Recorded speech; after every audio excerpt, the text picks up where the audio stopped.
Hello, everyone. Before we get into today's book, I want to remind you that my book of short horror stories called The Things That Happen at Night is available at the link in the description for only $3. Also down below, you can sign up for my newsletter. I send those out 2 or 3 times every month. I also have some free stories over on Wattpad. I have 4 of them right now, and I will be adding more. And I also have all my social media down below, so be sure to join me on all the Twitter and the Instagram and the Facebook, and we'll talk about all this scary stuff together. All right, let's get on with the video.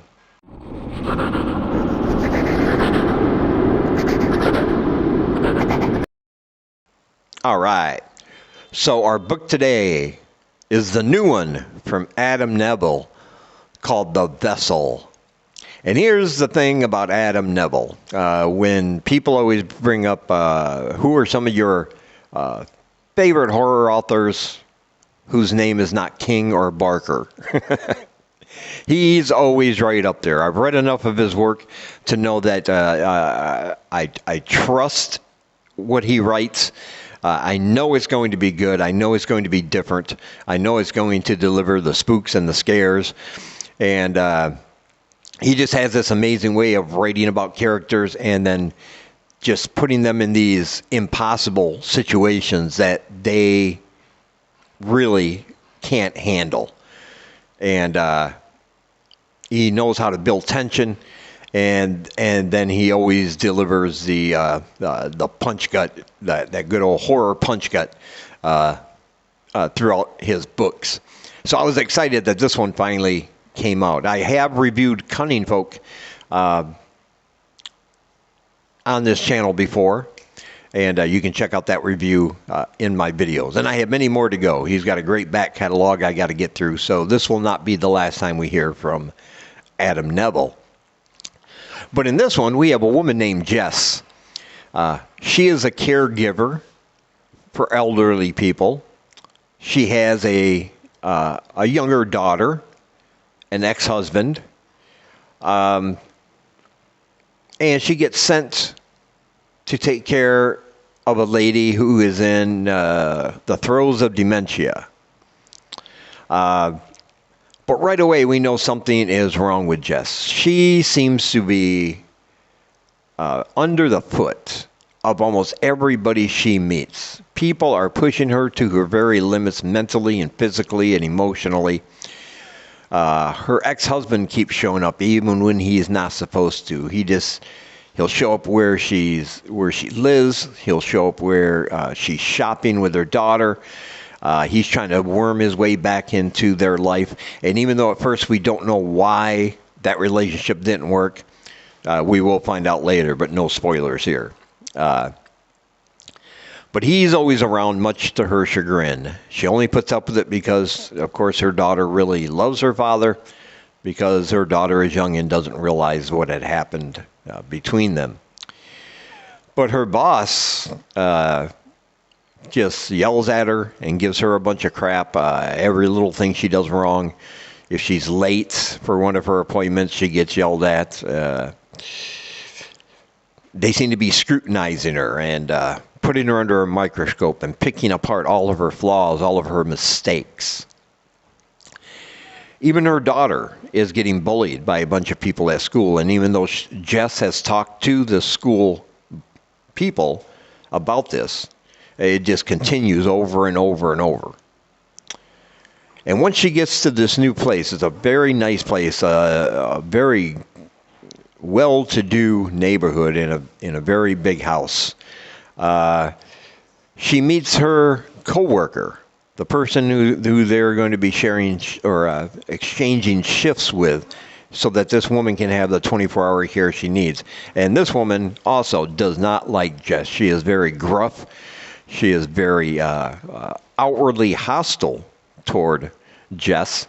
And you can tell she doesn't like Jess. She doesn't want to be friends with her. And basically it's like, here's your instructions for this patient. Follow those to the letter, no more, no less.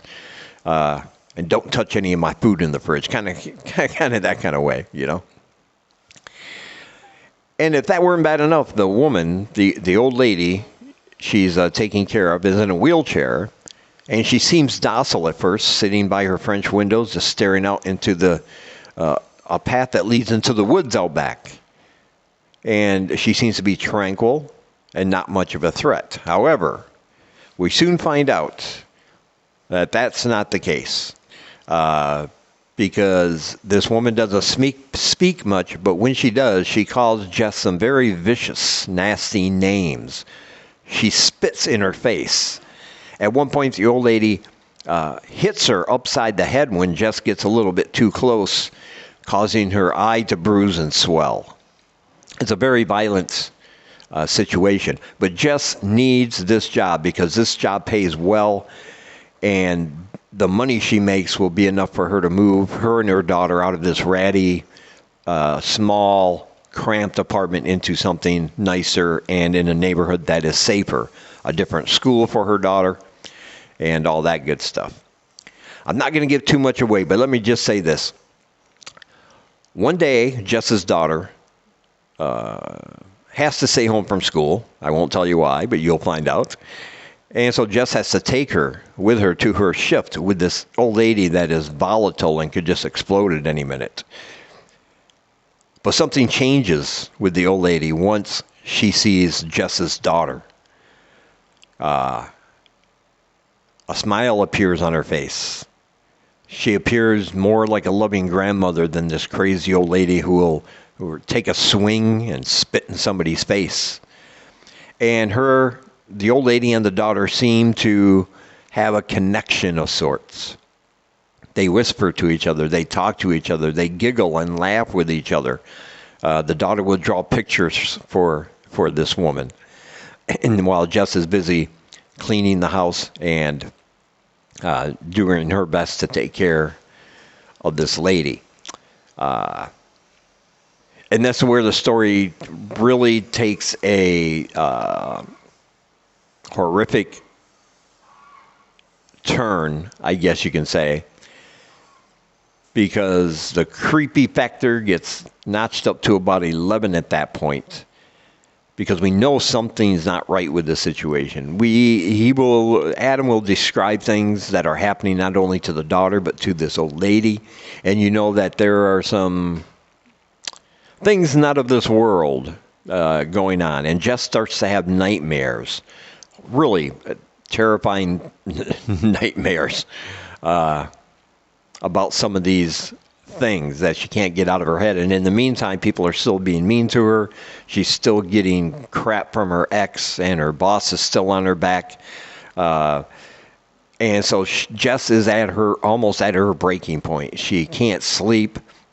She has all this stress of this new job and of the situation she's in. And that's going to cause for some very, very bloody things to happen later in the book. And that's all I'm going to say about it. But this book will freak you out. It is a dark book. It's bleak. Like almost nothing good happens to our protagonist during the course of this book. Although I will say I think the ending is fitting. Let me just put it that way.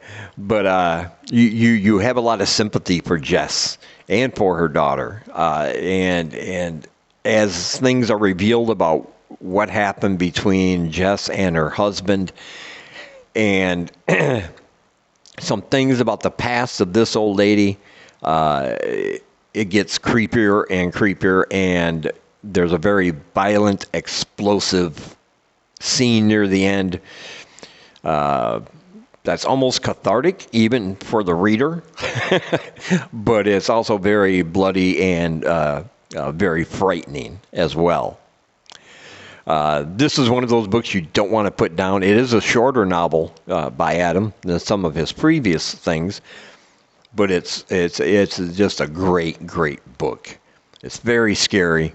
It'll raise the hackles on your neck. It'll probably give you nightmares, some of the imagery that'll be burned into your brain forever. But once again, he does it so well, you're just going along for the ride. You can't help but keep turning those pages. It's almost impossible to put down. And of course, that means I highly, highly recommend this book. Definitely 5 stars, A plus, whatever you want to say. Pick up The Vessel by Adam Nevill. And I'll leave a link down below where you can do that on Amazon. Check out all my other links down there that I talked about earlier. Social media, buy my book, and sign up for my newsletter, things like that. And as always, I want to say thank you for taking some of your time and spending it here with me. I always appreciate you guys watching. And until we meet again, keep reading spooky, my friends.